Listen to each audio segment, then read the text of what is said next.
shops on a nice part of town, and it started raining, so she ducked inside one of the shops to get out of the rain and met this lady who offered her a job at the shop. She took an application, then she hurried to her current job, and then they fired her when she got there because she was so late. So she ends up working at this new shop. It's like an antique shop, but the lady told her, you know, I'm a witch, so don't be afraid, but I do practice, you know, I'm a witch. The girl was like, okay, you know, you were nice enough to give me a job, I really don't care. So she takes the job, and as soon as she gets there, the owner of the shop gets a phone call and has to leave. So she's there on her first day in the shop, you know, taking care of customers, ringing up items. And then finally a cop comes in and gives her the keys to the shop to lock it up, because the owner told the cop to bring her keys because she was in the police station for questioning. They thought that she could have been a suspect in the murder of her sister who had died that day. So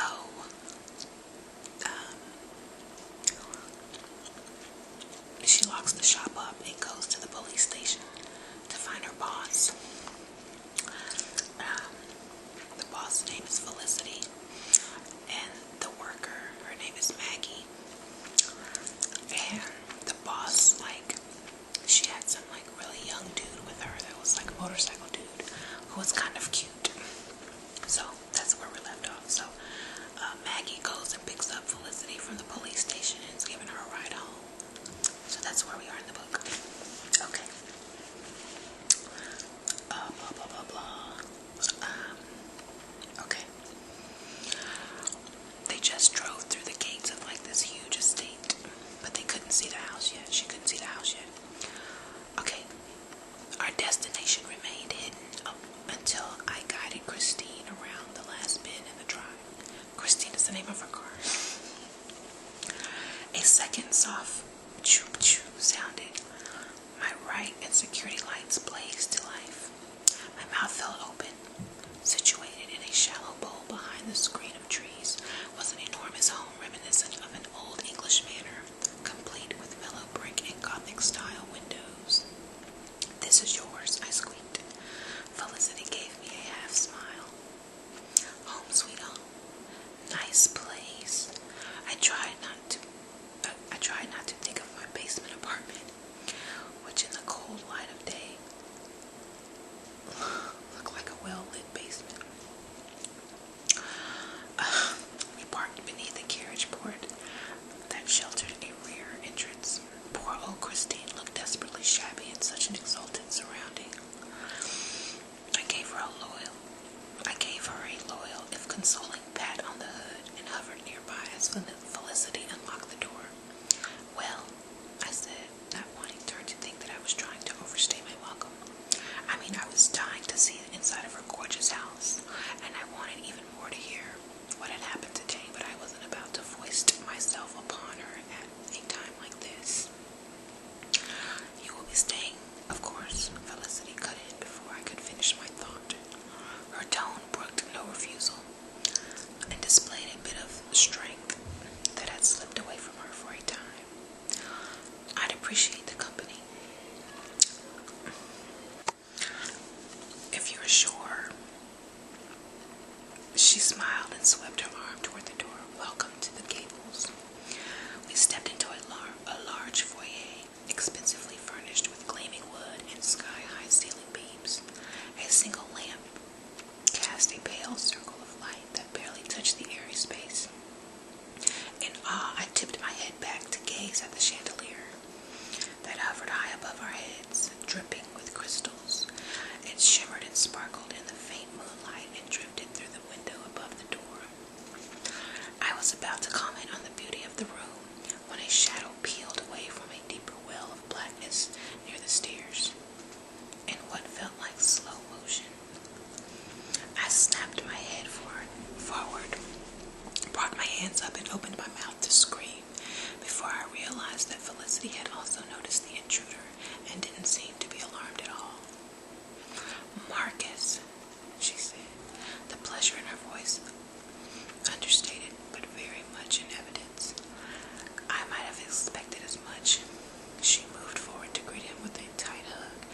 hunk. It was quite another to be faced with the outright proof of it. "Are you all right, Liz?" he asked, staring into her eyes. She laughed softly and pressed her palm to his cheek, right as rain ducks. "I don't believe that for a minute. Hey, I parked my bike in the garage, as usual. You don't mind, do you?" That would explain why I hadn't seen anything when I pulled up Christine up underneath the carriage port. "Of course not. Have I ever?" He muttered something under his breath, for her ears alone, and she nodded. Then she turned and held out her hand to me. "Good heavens, we're being rude. Marcus, won't you show Maggie why don't you show Maggie around while I fix drinks? Maggie, what will you have?" Well, iced tea." I felt myself blush, but I stood my ground. I didn't feel comfortable enough with the situation to lower my guard, if only to assuage my own uneasiness. I needed to keep my wits about me. "Iced tea it is, Marcus." His fingers lingered. He slipped her wrap from her shoulders. "Tea sounds good." "3 for tea, then." She disappeared through the door to our right, leaving me alone with her stud muffin. In true guy form, Marcus tossed the cashmere shawl casually over an antique Windsor chair and held out his hand for my jacket. Waiting, I took an involuntary step backward. The prospect of giving it up, of relinquishing even a shred of my security, heightened my already niggling feelings of vulnerability, and I didn't like it. I shook my head. "Thanks, but I'll keep it for now," I told him vaguely. "I'm a little cold." "Girl, you better take off that jacket." Anyway. He shrugged. "Suit yourself," but I couldn't mistake the speculative glance that he swept down my body, nor could I misinterpret the amusement that flickered in his eyes. "So, would you like a look-see?" I would. I did. I had grown up firmly entrenched in middle-class America, with middle-class values and aspirations, although my mother would be the first to tell you I'm a habitual underachiever. What I found in Felicity's home left me boggled. Outside, it was all English Renaissance. Inside, a mellow brick home. It was simply fine living. The house was decorated in hunting prints and heavy moldings, massive hearths, and masculine sorts of elegance that didn't seem to fit Felicity's natural sunshine chic, but was beautiful nonetheless.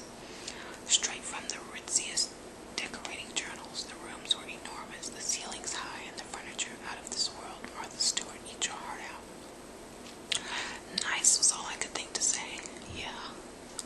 We were standing in the middle of an upstairs guest room near the massive bed with a velvet canopy and curtains. The fairy tale room of princesses from faraway land. I stretched out a finger to stroke the midnight blue velvet and caught sight of myself in the dressing table mirror across my room. My face was all right with awe and wide-eyed amazement.